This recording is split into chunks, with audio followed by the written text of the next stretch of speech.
제12강 가장납입. 여러분, 이런 상황을 한번 떠올려 보겠습니다. 회사를 설립하거나 증자를 해야 하는데 당장 돈이 부족합니다.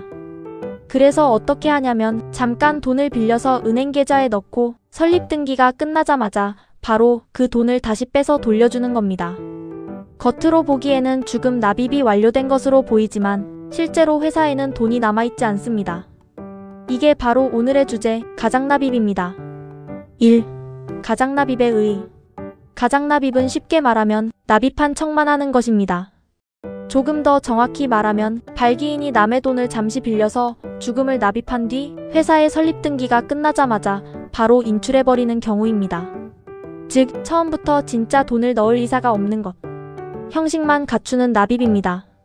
그래서 경금, 즉 보여주기용 돈이라고도 부릅니다. 그런데 여기서 한 단계 더 나아간 형태가 있습니다. 바로 통모가장납입입니다. 이건 발기인과 주금납입은행이 짜고 하는 경우입니다. 발기인이 은행에서 대출을 받아서 납입한 뒤 대출금 갚기 전에는 이 돈 못 빼요라고 약속하는 구조입니다. 겉으로는 납입된 것 같지만 사실상 회사 돈이 아니라 은행 돈이 묶여있는 상태입니다. 그래서 이를 예압이라고도 부릅니다. 2. 가장납입의 효력. 그럼 중요한 질문입니다. 이런 식으로 납입해도 회사 설립은 유효할까요? 판례의 입장은 이렇습니다. 경금과 같은 가장납입은 유효하다.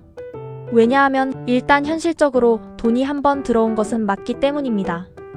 하지만 문제가 생깁니다. 회사 입장에서는 우리 자본금이 7천만 원이다 라고 되어 있는데 실제로는 회사에 돈이 없습니다. 그래서 판례는 이렇게 봅니다. 발기인이 빚을 갚는 데에 회사가 대신 돈을 내준 것처럼 본다. 그래서 주주에게 돈을 다시 돌려달라고 청구할 수 있다. 즉, 납입은 유효하지만 발기인의 책임은 그대로 남는다는 것입니다.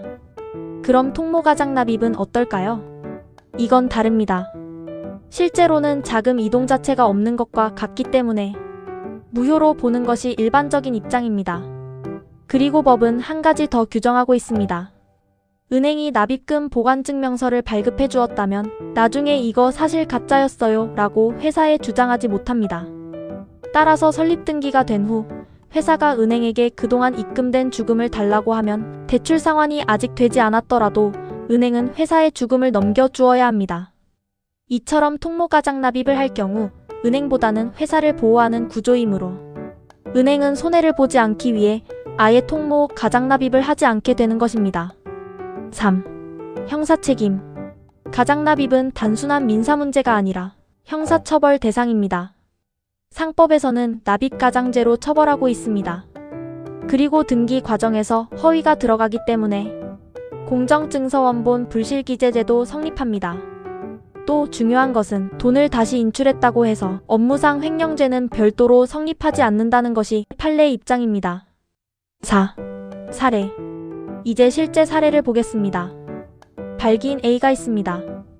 회사의 설립을 위해 사채업자에게서 7천만 원을 빌립니다. 그 돈을 은행에 넣어서 주금 납입을 완료하였습니다. 그리고 회사의 설립 등기를 마친 뒤 회사 통장으로 넘어온 주금 상당액을 전액 인출해서 다시 갚습니다. 그 결과 회사 통장에는 돈이 없습니다. 이 경우 A의 납입은 유효할까요? 정답은 유효합니다. 왜냐하면 현실적으로 주금에 해당하는 돈이 입금되었다는 사실은 있기 때문입니다. 다만 회사는 A에게 그 금액을 갚으라고 청구할 수 있습니다.